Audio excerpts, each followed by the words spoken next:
Hello and welcome to today's Polka News video where I'll be discussing Manta Network, Astar, Darwinia, RMRK and Mangata. So we'll kick things off with Manta Network first. As we can see, Kenny, one of the co-founders of Manta and Calamari, is over at DEF CON in Colombia discussing privacy and spreading the word to Colombians. Now what's interesting about this is that he's also had Edward Snowden on a video call talking at that event, right? So we can see it here in this image, which is pretty cool. That means that he's got Edward Snowden on board and he likely knows about Manta Network. So that's something bullish. If you look at Edward Snowden's profile, he's got 5.3 million people following him. So there's definitely a good sign there if Edward Snowden is on board. Aside from that, we can see some pictures from the event. It looks like there were quite a lot of people, but the hall wasn't too big. It was pretty much outside in a tent here, as you can see. And it just shows you here where he spoke. He spoke live there. There was a Zoom call, as you can see, and really interesting if you are into that. And you can see some more pictures as well.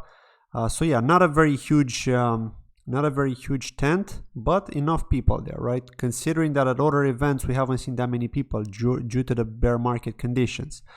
Next, let's talk about Astar here. Now this is really bullish about Astar because Oasis, which is a company that's moving towards Web3 over in Japan, is actually discussing with Astar Network. So they're in touch. They're likely going to be using Astar's tech and reliability, as they're seeing here, safety and reliability for Oasis. So what's interesting is that they do have validators, which include Sega, Square Enix, which we already know they're on board, right, with Astar. They're going to be developing some cool NFTs. And then Bandai Namco. Okay, Bandai Namco is huge, right? Imagine if you're gonna see Dragon Ball on Astar, right? NFTs related to Dragon Ball. That's huge, right? It's got a humongous community. And so yeah, definitely interesting here. And this is why I was telling you that I think that Astar have a really good future, because if you exclude the current situation of the market, just think about the utility that they're going to bring, right? And as long as the actual coin has utility, then you as the holder may benefit in the long run if we're going to see all these integrations come into place at some point, especially if they're moving their focus towards gaming, because we know gaming is a huge industry. So Astar is definitely one to keep an eye on. I have mentioned in the past with the GitHub activities that Astar was number 2 after Moonbeam Network, followed by Centrifuge. So that's why you should keep an eye out on these top 3 competitors because they are doing really well. They are active in the ecosystem. They're constantly developing. I'm not saying there aren't others out there who are doing the same, but I'm talking about the 3 largest teams from the Polkadot ecosystem. These teams have a lot of developers. They've got a lot of funding. So these are the safer ones, right? I'm not saying there can't be any gems out of that. Of course there will be. But these are some of the safer ones, right? So let's move on and talk about Darwinia here. We do have something interesting to share, which is going to be much bigger than people estimate, right? So the Helix team are going to be the first to launch the Substrate to Ethereum 2.0 bridge, which is huge, because what this is going to allow you to do is it's going to allow dApps on Ethereum or even smart contracts, like any smart contract on Ethereum, will be able to move over to Polkadot, migrate over using this Helix bridge. And what's interesting about this bridge is that it doesn't lack security as with typical crypto bridges, blockchain bridges that we've seen, such as the BSC one, which was recently hacked. So it basically checks that the coins were moved from one location over to the other.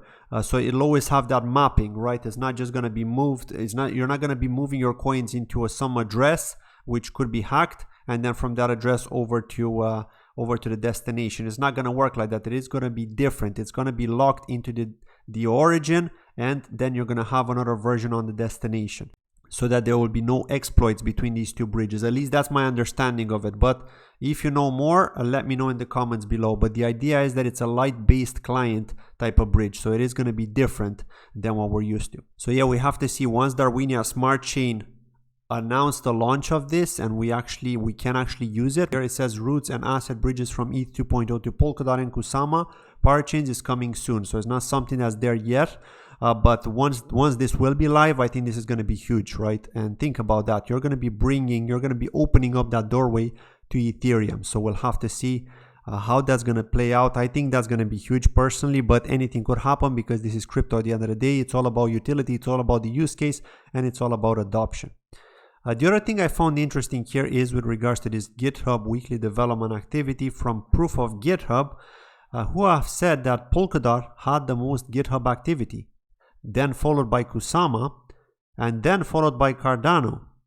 And as you can see, Ethereum is down at on the 6th position with 292, with Cosmos being down on the 9th position with 269 commits.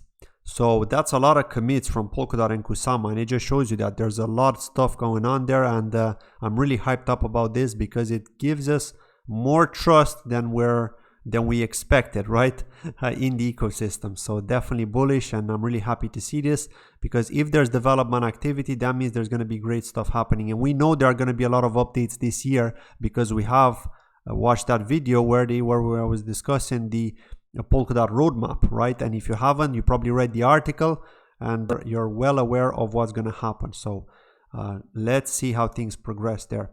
Let's move on to RMRK here. So RMRK have just announced an update a few days ago. The collection card redesign. You can view your burnt NFTs in your space, and you can send NFTs to unowned NFTs. Also, there are a lot of bug fixes and improvements that have been done. And actually, if you go to Singular, it has developed quite a lot now, because there's just so many collections there, and every collection is well organized, and you can get a lot of information on the different utilities. And of course, in each collection, you may have multi-resourced NFTs as well. So you'll see NFTs within NFTs, which is pretty awesome. We are seeing a lot of development on the Singular end. We are still waiting on development from the Skybreach end, of course, but we will keep an eye out on that. And as soon as we get more info, of course, I'm going to update you on this channel. And finally, let's close it off with Mangata DEX. So Mangata have had an unfortunate incident. If you're not already aware, on the 6th of October, Mangata X was targeted with a governance attack, which resulted in attackers gaining voting rights on the on-chain council for a brief time. The incident has since been resolved, and Mangata X is fully operational, so there was no hack, as in there were no people affected. People's wallets were safe, right? Weren't affected, which is great. And as you can see here, one of the nodes, Paradox here, has mentioned that referendum 237 is up for vote, which seeks to restore stolen funds from Mangata X after an attacker took control of the council. Unfortunately, funds are being moved, and the vote would have no effect. I've maintained an I vote in solidarity with the chain. Again, I'm not too happy about this dude Paradox because of his vote against WAG Media, but that's another story, right? He's just basically tweeting here that he's been supporting the council. So yeah, good news from Mangata here. It's great that we're safe. It's good that everything is fine. We can continue using their DEX. And if we go up here and look at the latest updates, we do have something else here. So the Mangata team says thank you to its community for the support received during the past few days. They continue to build under the premise of fairness and capital efficiency to offer their users a next generation DEX. New listings, features, and partnerships will be announced soon. Now, I don't like the soon word, but we know that they're going to happen. We know that the team are working. We know that we will be getting delivery. So we'll have to see how things go. We'll need to monitor this project. It is great. Yeah, this is pretty much it from today's short news video. Thank you for watching. As always, don't forget to comment your thoughts in the comment section below, and I'll see you in the next video. Bye bye.